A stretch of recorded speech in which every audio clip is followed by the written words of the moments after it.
Welcome to I news. సామాజిక మాధ్యమాల్లో ఒక సంచలన వార్త చాలా మందిని షాక్ కి గురిచేసింది.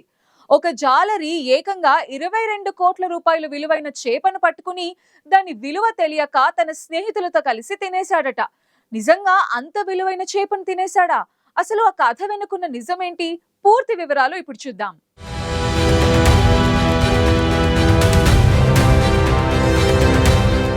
నైజీరియాలో ఒక సామాన్య మత్స్యకారుడి జీవితం అనుకోకుండా ఒక్కసారిగా వార్తలు నిలిచింది. ఆయన సముద్రంలో చేపల వేటకు వెళ్ళాడు. ఆ రోజు ఆయన వలకు చిక్కింది ఒక పెద్ద బ్లూ మార్లిన్ చేప.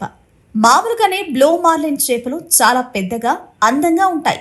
అయితే ఈ చేప మాత్రం చాలా పెద్దది. దాని సైజు చూసి ఆ జాలరితో పాటు అతడి స్నేహితులు ఊళ్ళో వాళ్ళంతా ఆశ్చర్యపోయారు.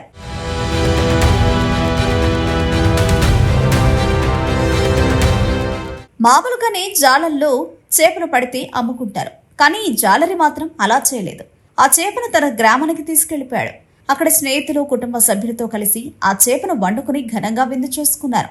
ఊరంతా కలిసి ఆ చేపను పండుగలా ఎంజాయ్ చేశారు. అదంతా బాగానే ఉంది. కానీ అసలు కథ ఇక్కడే మొదలైంది.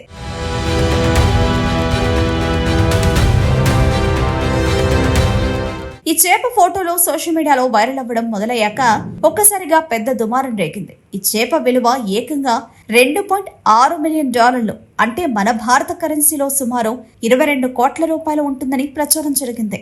అంత ఖరీదైన చేపను దాని విలువ తెలియక ఆ జాలరి తన స్నేహితులతో కలిసి తినేశాడని వార్తలు చెక్కలు కొట్టాయి. ఈ వార్త చాలా మందిని నిబ్బరపరిచింది. అయ్యో, అంత డబ్బు చేతుల్లోకి వచ్చి కూడా తెలియకుండా పోయిందే అని చాలా మంది బాధపడ్డారు.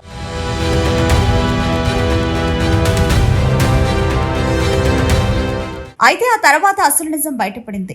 ఆ 22 కోట్ల రూపాయల విలువ అనేది నిజం కాదు.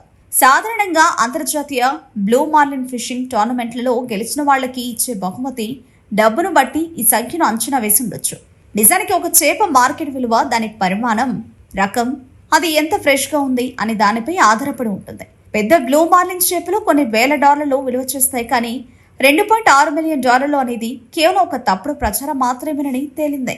దీంతో ఈ 22 కోట్ల చేపను తిన్నావా అనుకున్న వాళ్లంతా ఊపిరి పీల్చుకున్నారట. తిమ్మిని బమ్మిని చేసే పోటీ పెడితే సోషల్ మీడియాను మించిన వేదిక మరోటీ లేదని మరోసారి రుజువైంది.